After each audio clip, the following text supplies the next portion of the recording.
Today is August 23rd, 2021, and my guest is Glen Weyl of Microsoft, where he is the Office of the Chief Technology Officer, political economist, and social technologist, a mouthful, but it does create a great acronym, which is Octopest. Glen is the Octopest of Microsoft. More simply, he advises Microsoft senior leaders on macroeconomics, geopolitics, and the future of technology.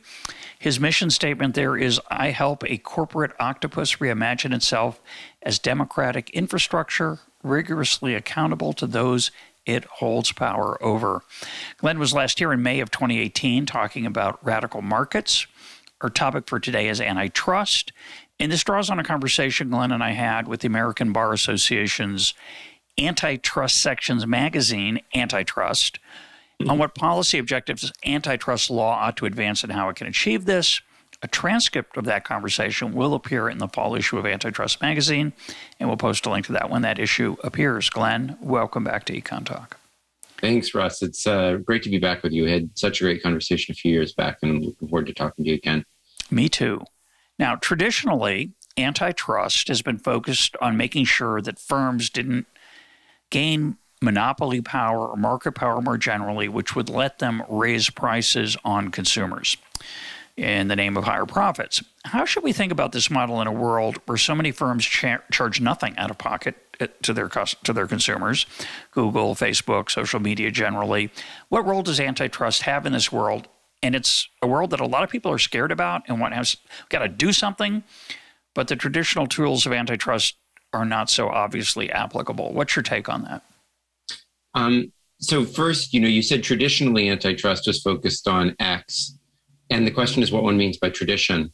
So traditions have changed in antitrust quite a bit over time. The origins of the antitrust law are quite different, I think, than the way that they were, say, applied in the early part of the 20th century, and then from the New Deal until maybe the 70s, and then again. So there's been a lot of evolution in the way that the doctrine has been applied over time. But I think its origin is best summarized by a quote that I don't directly have in front of me, but was given by John Sherman, who wrote after whom the original antitrust law is named, on the House of the Senate. And he said that just as we would not tolerate a king as a political power, we should not tolerate a autocrat over the sale of or distribution or transport of any of the necessities of life. And as such, I really think antitrust is fundamentally about power, and in particular about what it means to have a democratic society. And the way that it has often been interpreted, even in those early periods, is that the role of antitrust is sort of to block or break up or stop accumulations of power. But I think the thing that's confusing about that is that if you think of, the 18th century, there were two great revolutions, the French and the American. And the approach of the American Revolution to concentrated power was to make it accountable to the people. And the approach of the French Revolution was to sort of kill or break up those concentrations of power. And I think that the former worked much better than the latter.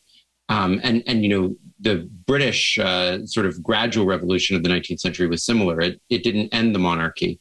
It made it gradually accountable to the people. And I think that we need to get much more back to that spirit, back to the spirit of using antitrust as a means to make corporations accountable to their stakeholders democratically, rather than using it as a means to just block or break up agglomerations that really result fundamentally from, what you could call economies of scale, increasing returns, et cetera.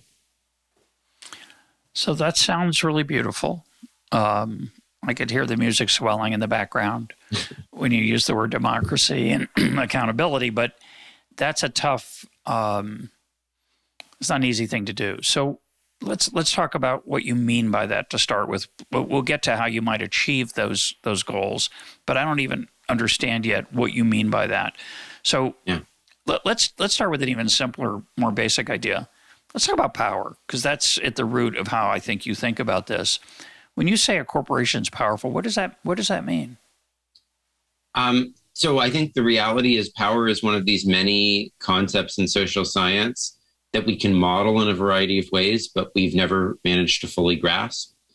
I think that antitrust has come, and I think it's reasonable for it to focus on market power. That is, the ability of firms to, the limits on the options that a consumer effectively has, or a worker effectively has, or any counterparty to trade effectively has in an interaction with a firm. Now, the existence of market power doesn't necessitate charging a higher price. It's a condition. It's not a choice. So you can have power, but to exercise it in a variety of ways. And so focusing on the existence of the power rather than on a particular way in which it's exercised, I think allows you to get around the concerns about these companies not choosing to charge prices and instead finding other ways to exploit their market power. So let's talk about that in a little more detail on the power side. So again, I'll use the word traditionally, recognizing that tradition changes over time, as you pointed out nicely. But traditionally, the argument would have been, say, a monopolist or an oligopolist, meaning a market where there's only a few sellers. One example would be from 50, 60 years ago, the U.S. auto market. Before there was a large influx of imports, there were only 3 major suppliers of cars. Their competitiveness, sometimes 3 firms could compete quite aggressively, but the argument would be maybe they didn't try so hard. It's either an implicit cartel or a form of implicit collusion. There was explicit collusion is against the law in the United States, but it was not that competitive a market. And when the Japanese and others came in with competitive products, the price fell, quality improved, and consumers were better off. That's sort of the traditional model of market power. They had some competition from outside, reduced it, and it was an improvement in the well-being of consumers. In today's world, how would we think about that? In the car market, I only had 3 options in the United States before there were a lot of imports, and that restraint on my choice set was hard on me because it allowed the firm sometimes, perhaps, to charge more than they otherwise would, offer fewer options that I might want. What's going on in today's world that mirrors that kind of power? I would say that the most interesting examples of accumulating market power are ones that go along with tremendous gains in and changes to the types of opportunities we have. So if you ask, why did those US firms end up with so much power? Well, fundamentally, it was because the internal combustion engine and the car was one of the most important revolutions of the 20th century. And along with it, the mass production techniques, assembly line techniques pioneered by Ford Corporation, were one of the most important social and organizational innovations of the 20th century. And it was those combined revolutions that allowed for that market power to accumulate in the first place. And eventually, there was imitation, those became standardized. We sort of ran into the limits of what those could achieve, and competition set in, and we were able to fully take advantage of the benefit that was brought by those disruptions to the nature of the market. It took a long time, though. And fundamentally, the question that faces us is how can we accelerate the process of fully taking advantage of new transformational technologies? And today, I think we see very similar dynamics. The internet, certain forms of what's often called artificial intelligence, personal computing have transformed so much of how we live. And yet we've been slow to be able to harness them fully. The productivity statistics don't reflect there being these fundamental transformations going on. Something is standing in the way of that general purpose technology working itself out to the extent that things like air conditioning, sewage, electricity, the automobile did. And the question is, how do we accelerate that process more effectively? How do we bring the full benefits that these new technologies can allow to the people who they serve. And I think you see that with Amazon today. You see that with Facebook, Google, in the cloud computing market that my employer, Microsoft, participates in. I think there are many examples here of limits to fully taking advantage of what is offered by these new technologies. And you're suggesting, and just to add a footnote to what you said about the original story that I told, this massive opportunity that was created by this technological innovation of the internal combustion engine created a giant prize for the firms that could turn that invention into a product. And they did it quite well, you could argue, or they didn't. Who knows? It's not even an answerable question to me. But obviously there was progress. It took a while. The early cars were not as good as the later cars, and they weren't as good as the cars we have today. And that inevitable process of innovation, tinkering, trial and error, consumers changing, landscape changing so that what people want in their cars is totally different, all of that's going on at the same time. And there's this big prize called profits that are motivating firms to try different stuff. And no one knows in advance what's going to work. And in the early days of cars, there were dozens and dozens of producers. When we got to the three largest ones, that took a very long time. And no one knew in advance which three would be, if it would be that it would be three. And similarly, you're suggesting that in today's world, we have this explosion of innovation as people try to use the internet in creative and interesting ways, but they're limited by the fact that you do have to cover your costs. And there's a prize of profit out there, and that you're suggesting has slowed the ability to use that tool as effectively as possible. Is that a fair summary of what you said? Yeah, absolutely. So profit stands in the way in two ways, right? And it's really a result of a fundamental, economic idea, which is that when you have an increasing returns process. Explain what that is. Increasing returns is a case where all of us together can achieve more than we can the sum of us separately. The whole is greater than the sum of the parts. That's the general way in which I think about it. So cities are a great example. Networks are a great example, et cetera. Whenever you have a process like that, the basic idea of classical economics is you're supposed to pay out to everyone their marginal product, how much on the margin they contribute.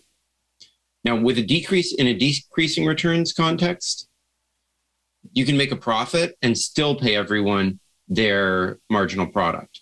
Because if you have decreasing returns and the marginal product of everyone in total is less than the amount that you produce. And so you can take the rest as profit. But in an increasing returns process, that's not true. If you try to pay everyone out their marginal product, you'll consume more than everything that's created. And so you have to run a loss in order to, pay everyone out their marginal product in a increasing returns process. Now, if you try to make profits on an increasing returns process, what you do is either you make some profits, which gives you an incentive to create the thing in the first place. But then you need to pay everyone way less than their marginal product or charge them way more than the marginal cost to you to produce it. And therefore you exclude participation. But more importantly, you reduce the benefits that it has. Because it's an increasing returns process, it wants to be used by lots of people. But you limit that as you try to take out profit. So some would say, now, I don't. Some listeners are going to be lost at this point because of the complexity of marginal this and marginal that. But to make it simple, and I can't believe I just said this, marginal this and marginal that. Yeah. It's the lifeblood of our field. But the point is that if I can make it even a really brutal simplification, I appreciate that. In these kind of products, the network kind in particular, where the more people that are playing in the sandbox, the more pleasant it is to be in the sandbox, as opposed to the traditional world or the decreasing returns world, where as more people come in the sandbox, there's less room for other people and it's no fun to play there. It gets less and less fun. Here it's more fun. And we understand that from the virtual world that many of us spend a lot of time in. But if you want to have lots of people in it, that goes against what is usually what a profit maximizing firm is going to sometimes need to do, which is to constrain how many people have access by price. You're going to charge people a certain discouraging amount in order to capture some of those benefits, and in doing so, you'll have lost some of the potential social gain. That's, I think, a variation. Yeah, that's right. And by the way, of course, as you mentioned earlier, it's not necessary that you do it with price. You can do it with other in other ways, right? And so we can come back to those later. Yeah, we'll come back to that. Yeah. But the point I want to that's exactly right. But the point I want to challenge is that increasing returns to scale, and to get away from the jargon, products with network benefits, products where markets or services better, where you want to be around more people rather than fewer. That's just a reality, what you're just describing. So one counterpoint to your claim that this is a problem, one way to say it is that, well, just this is the way the world is. Glenn, I don't think it's a problem. I think it's great. Okay, I actually think it's very far from being a problem. It's the carry on. It's the source of all value. I mean, if there were no network effects, if there were no increasing returns, none of us could live better than we could live in isolated huts without even our families. So increasing returns are the source of all civilization. They're the source of everything we want. It's not bad. It's great. It's the best thing that there is. The problem is not with increasing returns. The problem is with the standard capitalist logic, which is optimized for a setting of decreasing returns and not optimized for a setting of increasing returns. All the theorems that we just read about market efficiency, all of that is true only under the assumption of decreasing returns. And actually, it's a really interesting historical relationship to the marginal revolution and so forth that we could go into, but it may bore we're those who are definitely not less getting focused into on that. We're not going to get into that, but let me take an example that we've talked about on the program before and see if I understand what you're saying correctly, and then we'll see if your conclusion follows. For me, I don't see it yet. So Adam Smith said that the division of labor is limited by the extent of the market.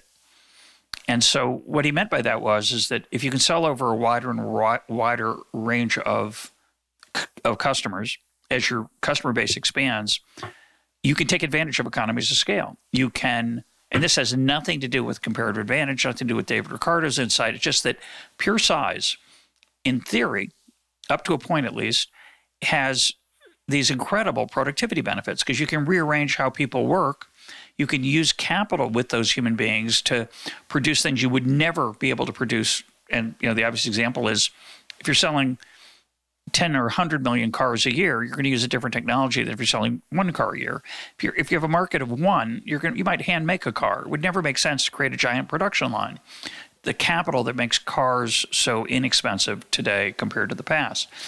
So as the market for cars expands, not just the market, but your market, your ability as a producer to meet customer demand, you can use all kinds of improved and better ways and cheaper ways to produce your product.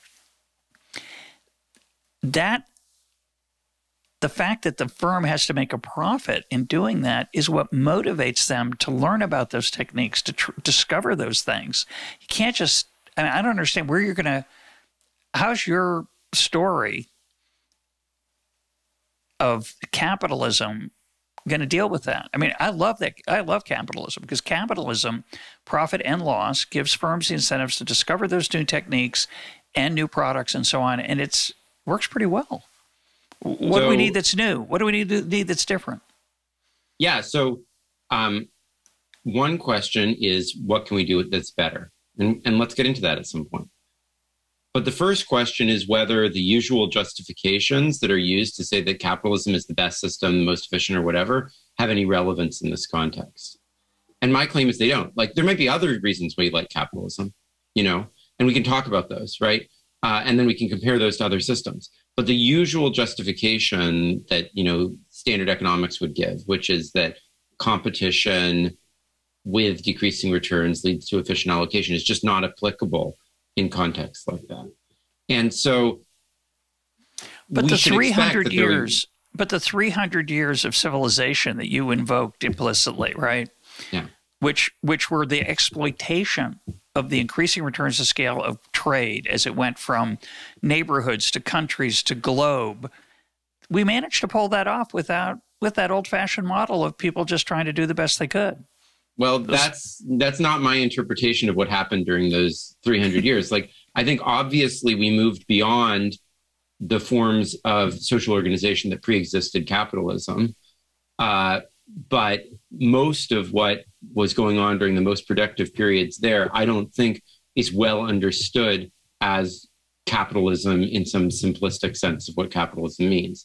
I think, you take the most productive period in human history, which was the 1920s to the 1950s, the greatest rate of productivity growth, was the period of progressive reform, the period of the New Deal, the height of precisely the set of institutions that were aiming to complicate, democratize, move beyond some of the limitations of 19th century institutions. And even those 19th century institutions themselves were built on a process precisely of expanding the market by democratizing the institutions within which the market lived, because the sort of feudal ownership-based structure didn't serve the new economies of scale well. So the way I read the last 300 years is a gradual process of building greater and greater economies of scale and building democratic institutions to govern those to allow their full benefits to be taken advantage of.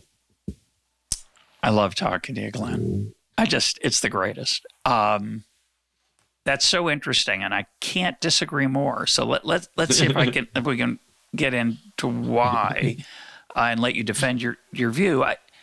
You're suggesting that the productivity of the mid part of the 20th century, which saw, by the way, the greatest depression in American history, maybe world history for the 300 years that we know of, that productivity came from policies like the Social Security Act of 1936, the price controls of the Roosevelt administration, the slaughtering of hogs to foolishly try to keep prices high.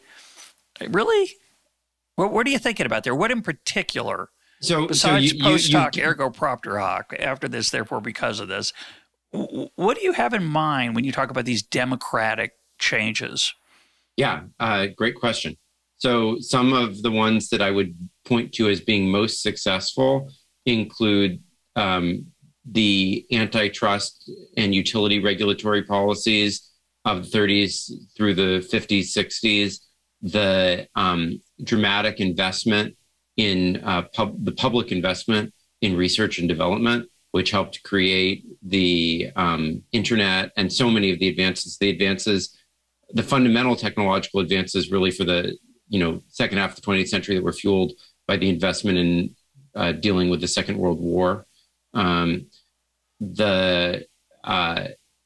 I do believe, by the way, that a lot of the social insurance institutions also played a critical role in allowing entrepreneurial activity to flourish in the years following the World War.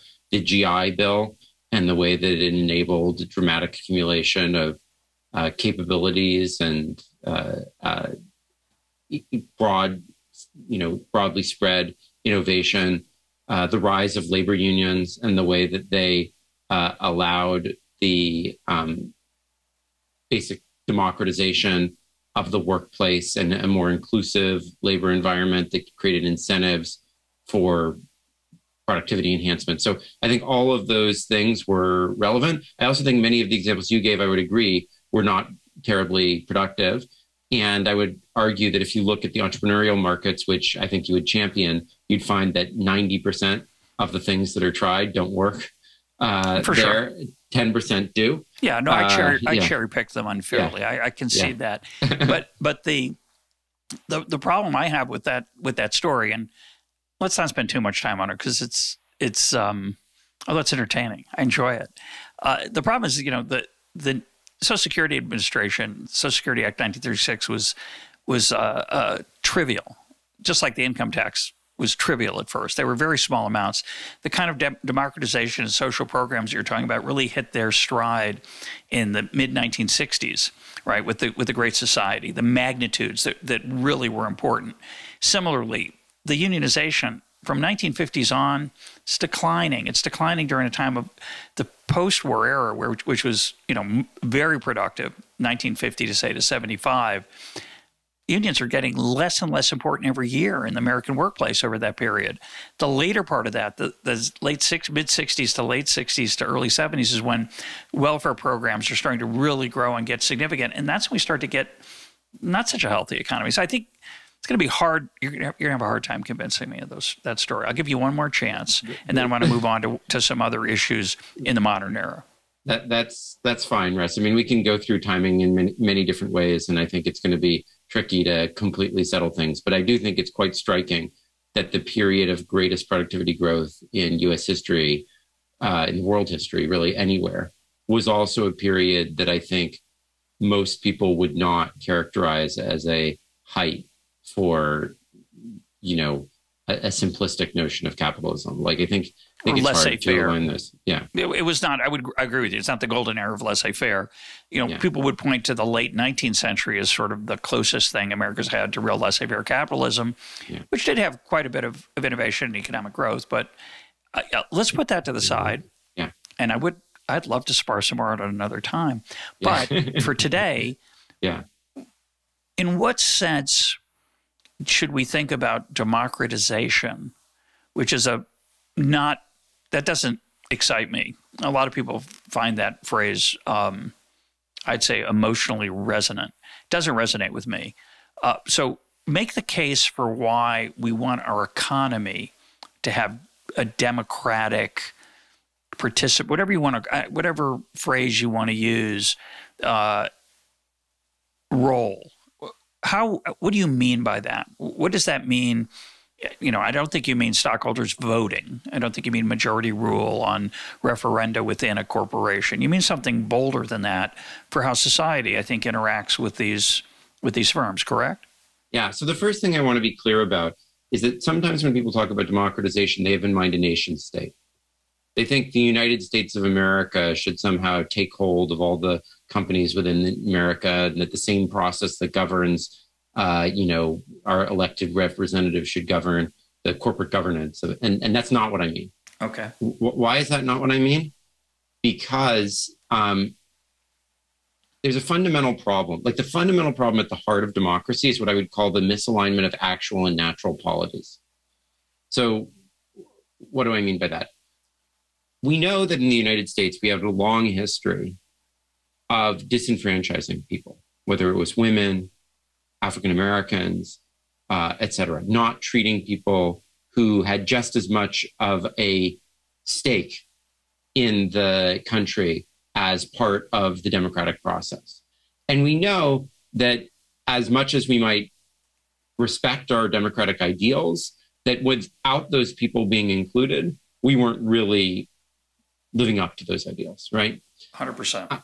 And in the same way, I think that having the United States control Twitter or Facebook or whatever would be just as much of a betrayal of the ideals of democracy as would having the white men of property control the United States.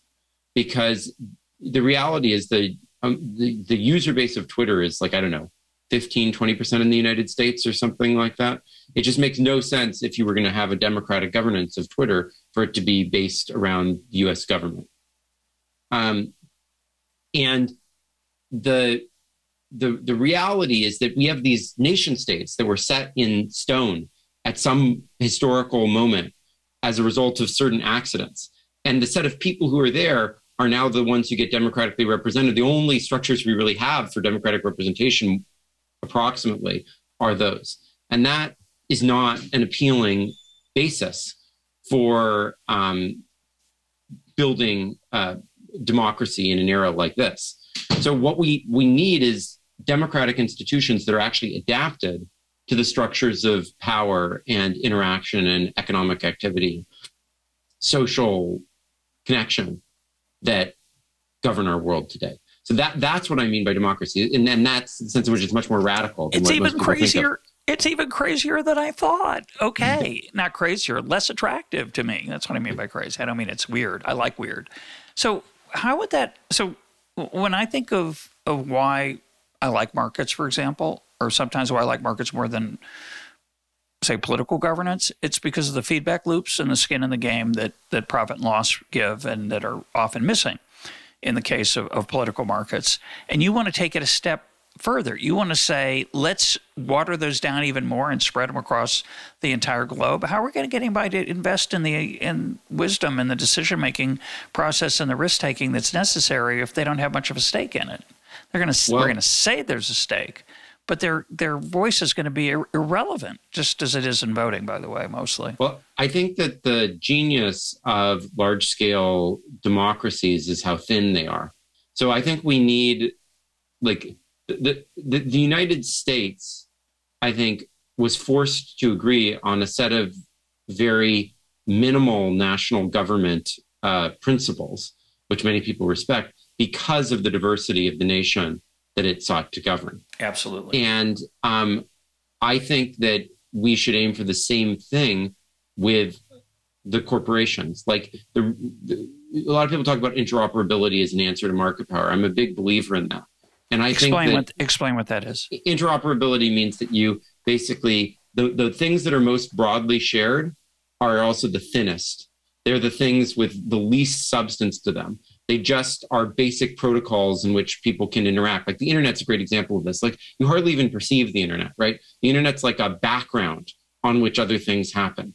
Whereas many people feel that things like Facebook and Twitter and Google have a lot more substantive control over our experiences.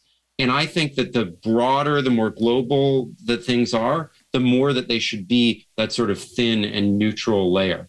And as we get more local, and local doesn't need to be physically local. It can be communities of interest. It can be people who listen to Russ's podcast, et cetera. Then we want much more substantive control in those areas. So I actually think, contra the usual way of thinking about things, that as we go towards those broader and more flexible systems of democratic control, that's precisely the way of controlling the power at those levels and making it, actually creating the space for decentralization and localism precisely through that democratization process. Because the only thing you can get such diverse people to reach consensus on is things that allow a lot of flexibility. And I can give you some very concrete examples of this from Taiwan. So in Taiwan, they've done an incredible set of experiments in participatory democracy using digital tools. And in the process, I think they've come to a number of judgments that would, at least in a certain form, appeal to you very much. So let me give you an example of this. So they have this participatory governance platform. Rather than having these divisive Twitter-like things, they have these things that actually have dynamics that lead people towards consensus. In the process, though, they're forced to reach compromises that leave space for everyone to do things in the way that they want to do them. And one example of this was on the issue of gay marriage. So Taiwan is a very traditional Confucian society where extended families play a very fundamental role. And so when a couple weds, there's an automatic union of their extended families that comes with that marriage.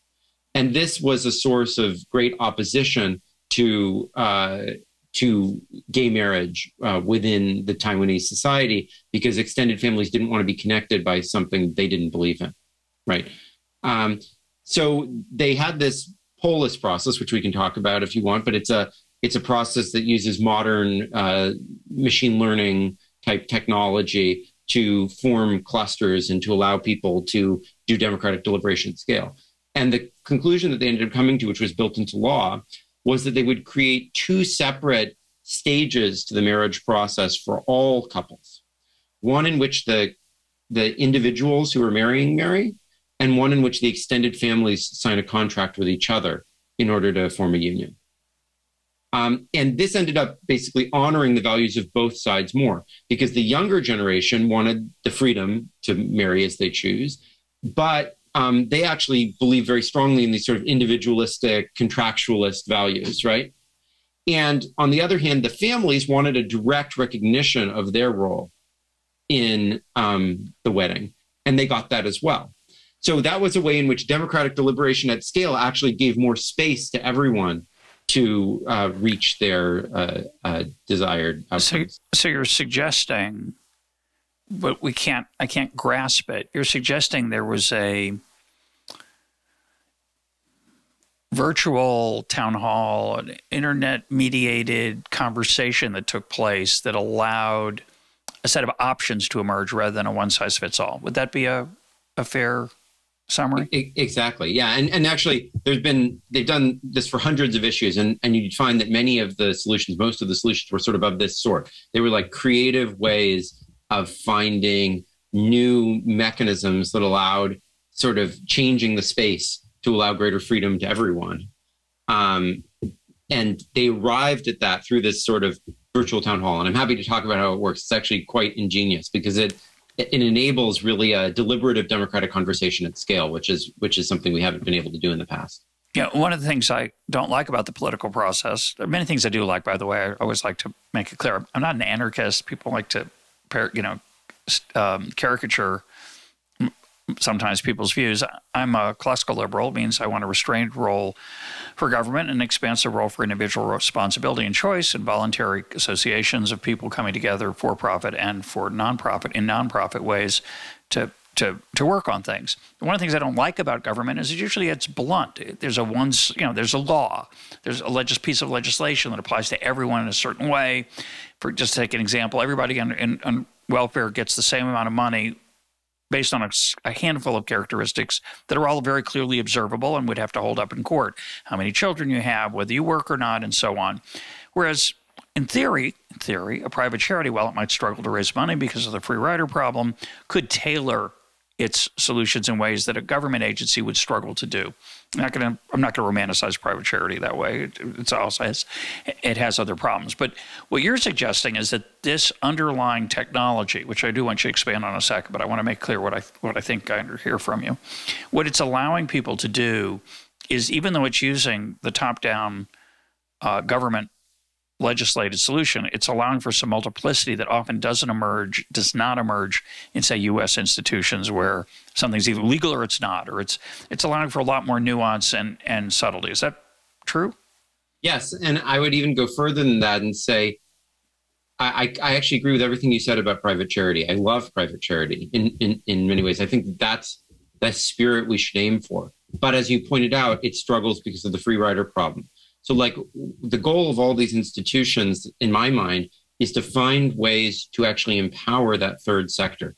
I want that third sector to grow. I agree with all your critiques Civil of the society, administrative state. Yeah. So, exactly. So at one extreme, we have the American system, which it's evolved a little bit, but it's a lot like it was in 1789.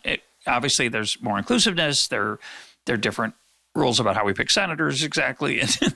There's been some change, but it's fundamentally we vote for people who have power over us, and the only way we restrain them is through the ballot box every few years. We have this radical impeachment thing occasionally, never actually been used in an effective way except as a threat, and it may deter some misbehavior, but it's a very blunt strategy.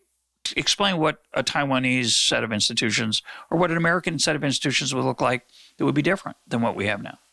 Let me describe a very radical future, and I can come back to what they're actually doing in Taiwan. But I think you can imagine a world in which most of what is going on is emergent civil society institutions funded based on public goods principles. We can come back to what those are exactly, but something about sort of the general value that's being thrown off by the organization rather than what it can extract through the price mechanism.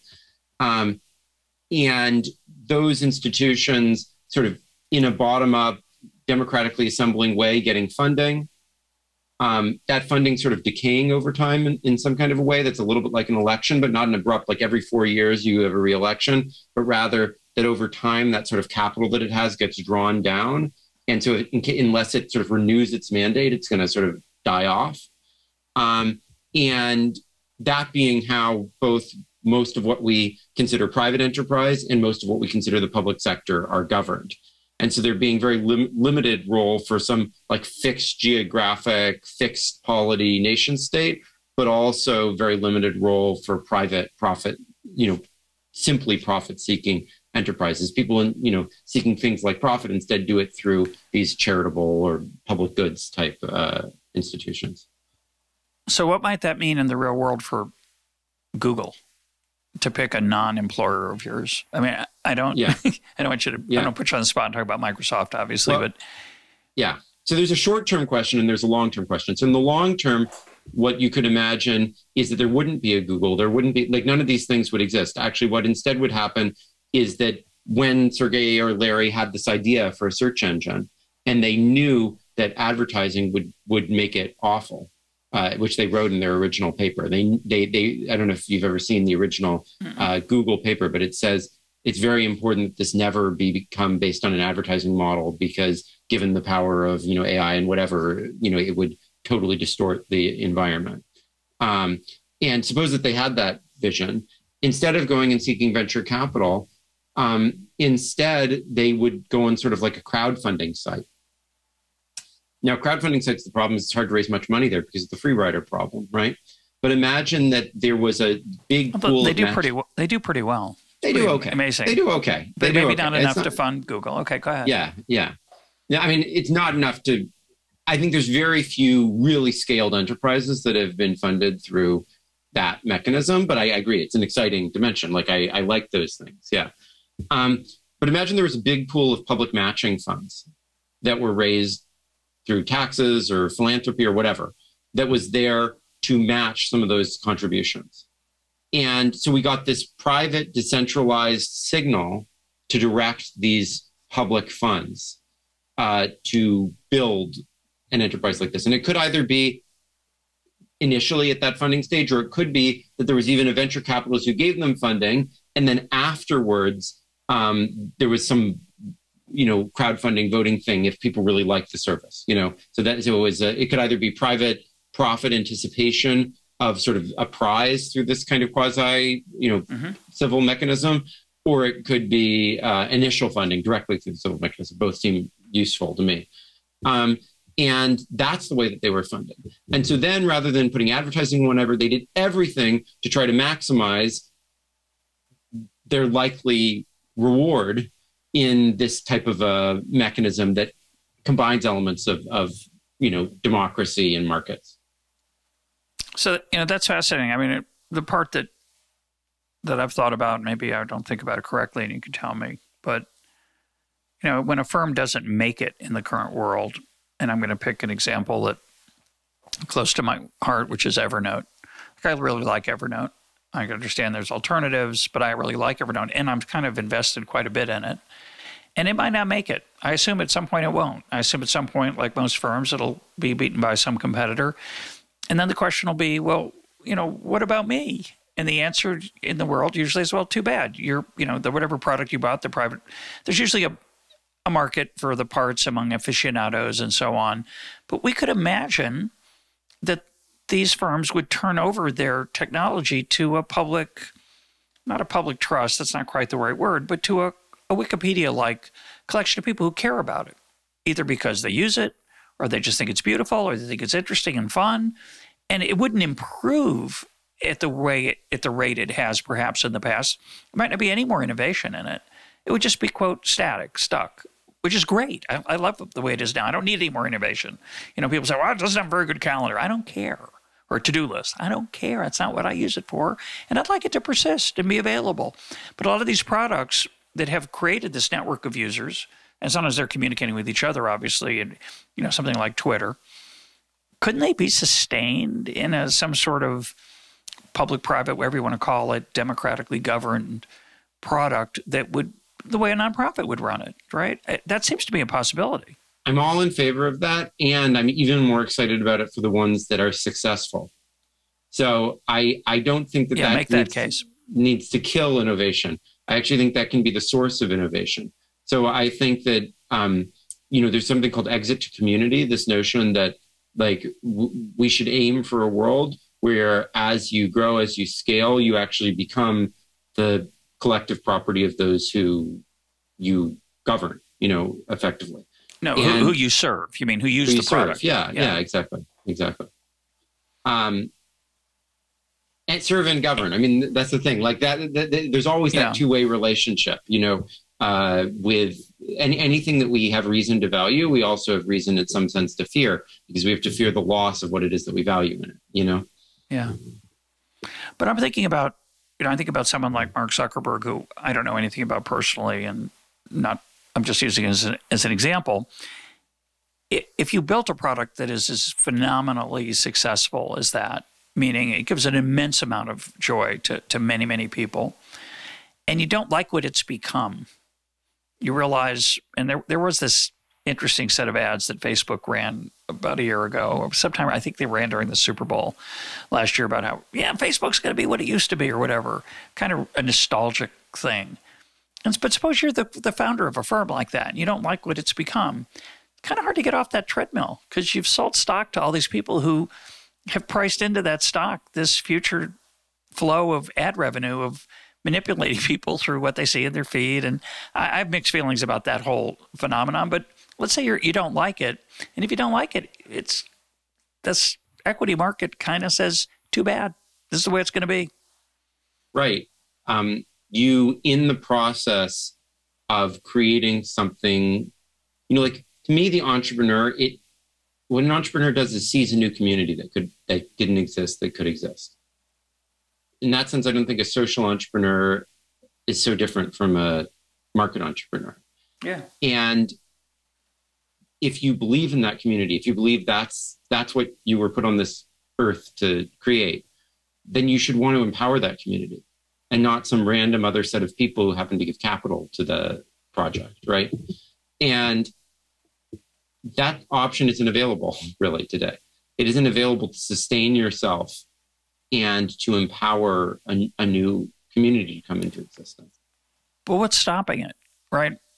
Why couldn't we have the world that you're talking about? And some people, I think, would choose that world, just like people choose to make open source software and give it away. They're not trying to make a profit, either because they can afford to do that, or they just prefer it aesthetically, emotionally, philosophically, theologically, spiritually.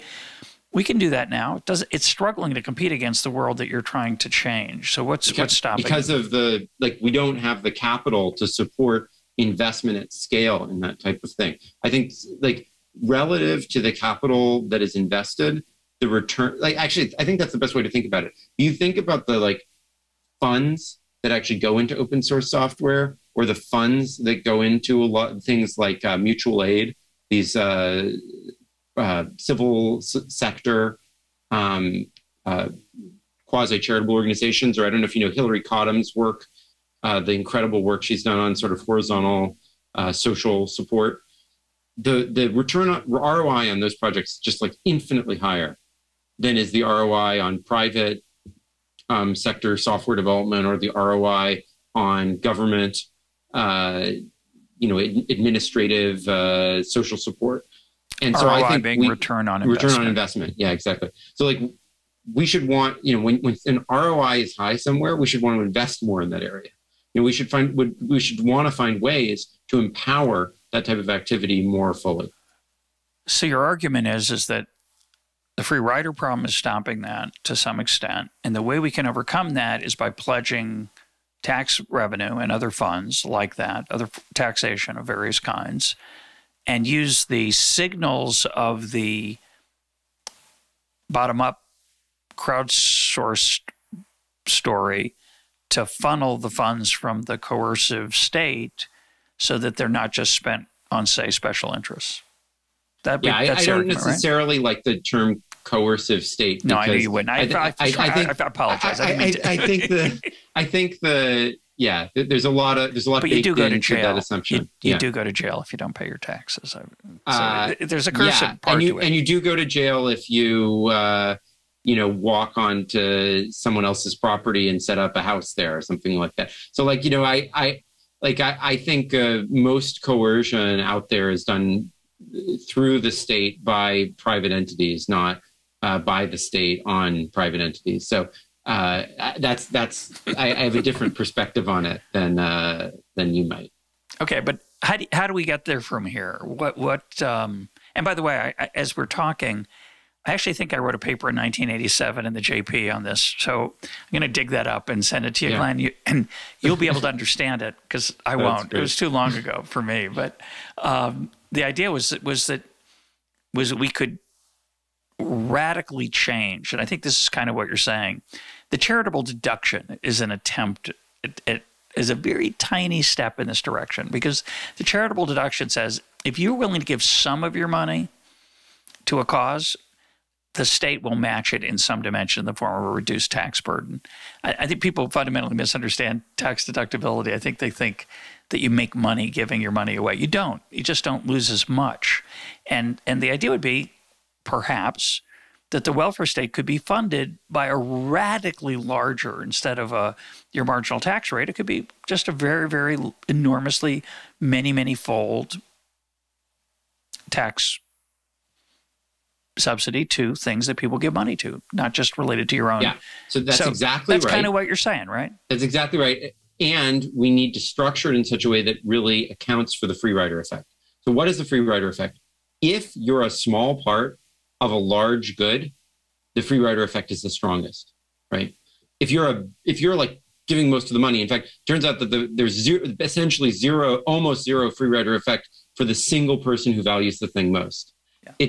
The free rider effect is all for the smaller players, basically. I mean, that's an overstatement, but it's Saudi Arabia and OPEC in the old days, yes, right? Exactly. Everybody's free riding, but not Saudi Arabia because they have a huge stake in it. Exactly. And go ahead. Yeah, so I was just going to say, so the right way to structure this is you want to give the biggest matches to the smallest players.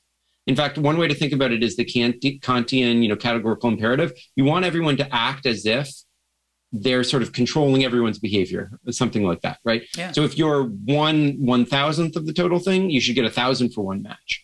If you're 50%, you should only get a 2 for 1 match, right?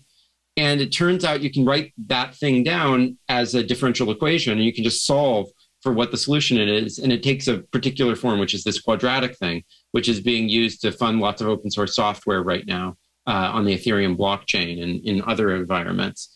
And I think is a very exciting direction. I think there's a lot of limitations to it, and I can tell you about some of the limitations, but I think it's a very exciting direction to think about.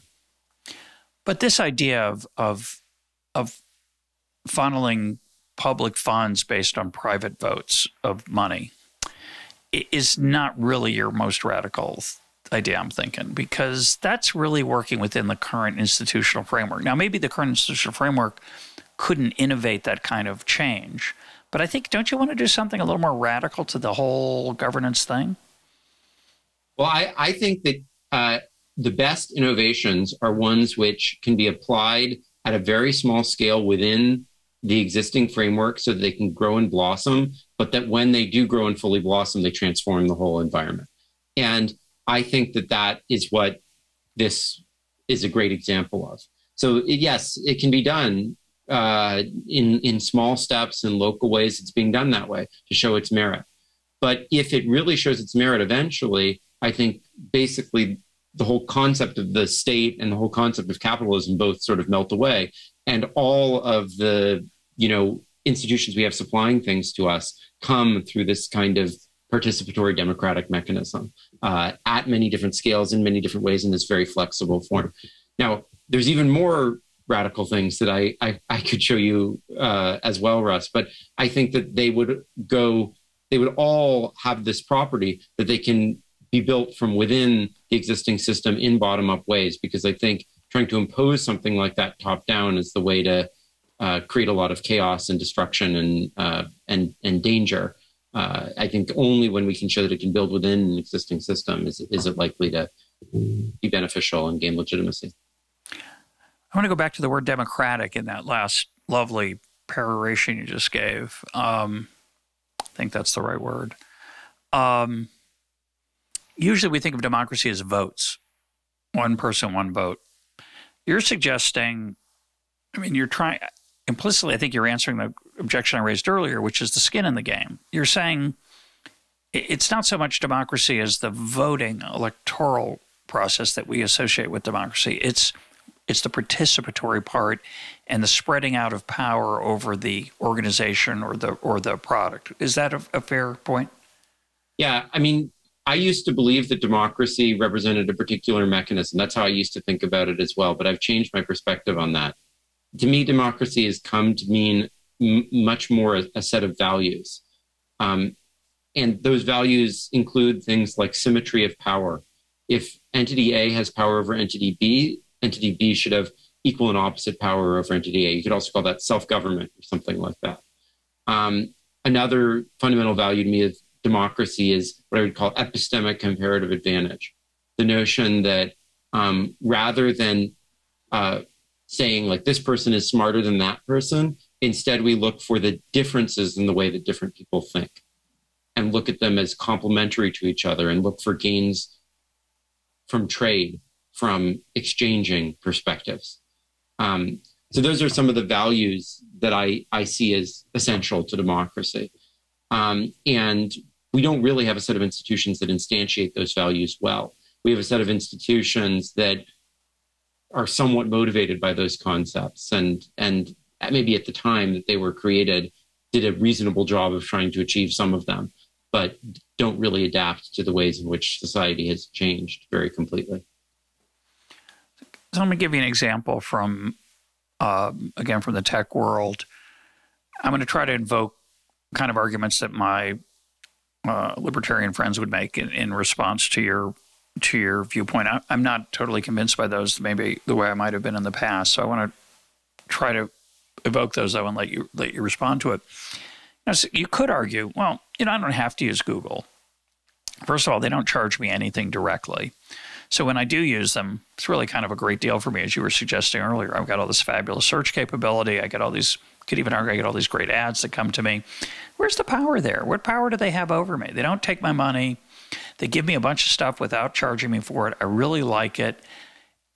Where's this asymmetry of power you're talking about? And if you think there is one, says the sort of classical liberal viewpoint, I'm going to call it the Schumpeterian viewpoint that I associate with Book 2 of Capitalism, Socialism, and Democracy, there's going to be overturn. It's going to change. Google's got the upper hand now, but those large profits they're making through advertising, those are a prize for someone else to do it better. They'll do that better by luring me away. I don't have to be afraid of them. Everything's fine. What's wrong with that argument? So I think the first thing to recognize is that the option of exit is not, in most circumstances, a sufficient way to allow people to deal with the problem of power. So, I mean, the United States has no prohibitions on leaving the United States. And in fact, you can even take most of your property with you when you leave the United States. We have very few export capital controls, right? And yet... Yeah, I'm doing great here in Israel so far. Yeah. So, but I think most people wouldn't say that that's sufficient to give them a capacity to control their lives, to self-govern, because there's a lot of things that tie them to the United States as that they can't effectively take with them, whether it be their communities, whether it be knowledge and value that they have within particular industry structure. There's many connections that make them rooted, placed somewhere. And just going off to a seastead or whatever is not really a terribly appealing option for them. And seastead, by the way, for those who don't know about it, is like an imaginary notion of building some land in the middle of the ocean or something. We have an episode on it with Patri Friedman. Yeah, okay, good. It's in the archives. Yeah. We'll link to it. So people, if something ties someone to an environment, they need to have voice in that environment in order to exercise their, rights of self-government. Now, of course, things will and can and should evolve over time to undermine the power of existing institutions. But in my mind, that's all the more reason why we should focus on accelerating the forces that allow that to happen. So yes, it's true. Those institutions will be disrupted. The new things will come along, and should. But,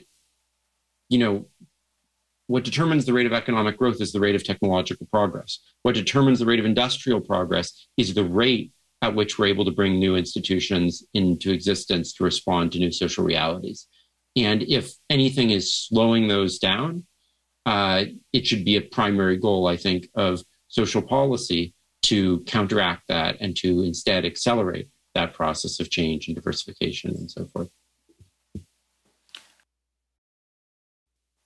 That's a really interesting set of ideas. I think most people, when they hear these kind of ideas, go, well, that's just goofy and weird. And but I don't like to think that. There's a lot of things I like about what you said. What are you doing to get there from here? Or another question might be, what's the steps, the smaller steps locally that might help? I mean, Paul Romer's been on the program talking about charter cities. Paul has tried very, very hard to get one city to just take a chance, try it. And that if it really is a good idea, you might need more than one, but the idea is you don't need to have every city in the world become a charter city. You can, to innovate in the way that he described, you can go listen to that episode if you want, listeners. But my point is that a lot of times people hear radical ideas that are new and they go, those are radical. I don't want to deal with them. I don't want to think about it. Too scary. And maybe they're right. Conservatism has something wise to say about radical change. But you're suggesting, I think, from what you said before, that it would be nice to let some things change. Instead of letting 1,000 flowers bloom, maybe 20. Is Taiwan that example that will be transformative, that people will go like, oh, I want some of that? How do you think about this process of institutional innovation that you're making a case for? Probably my favorite book on this topic is Hannah Arendt's On Revolution.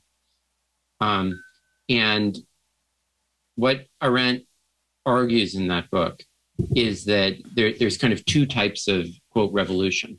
There's the American and the French model. The American model builds legitimacy first and authority second. And the French builds authority first and legitimacy second. What does that mean? So legitimacy comes from people having lived in a particular way and knowing that it's a better way to live. And just wanting that way of life not to be sort of crowded out or overrun by other things. And, authority first means you don't like the way things are, so you blow things up and then hope something better comes in its place. And so I'm a big believer in that distinction, and I'm a big believer that we need legitimacy first and authority second. And so my view is that we need to create conditions that allow for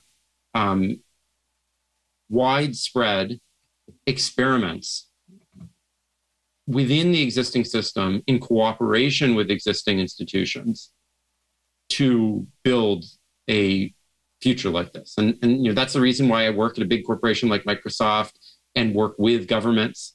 I think that those possibilities come not from just chaos or destroying things, but rather from sort of checking and balancing existing centers of power to open space for new things to emerge. And checking and balancing isn't the only thing we need to do to get there. You need to actually foster that kind of entrepreneurship. You need artists to help people imagine different futures. You need to tell stories about the best examples out there. And one of those best examples is Taiwan. And I do strongly encourage everyone to look into what the digital minister there, Audrey Tong, has done. She refers to herself as a conservative anarchist. And much of what I'm talking about sort of comes from the inspiration that she's offered.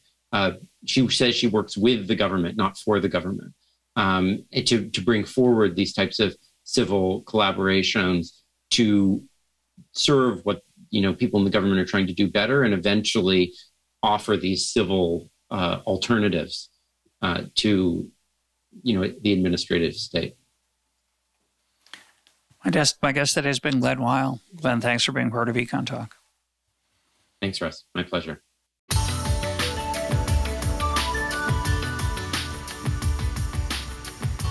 This is EconTalk, part of the Library of Economics and Liberty. For more EconTalk, go to econtalk.org, where you can also comment on today's podcast and find links and readings related to today's conversation. The sound engineer for EconTalk is Rich Goyette. I'm your host, Russ Roberts. Thanks for listening. Talk to you on Monday.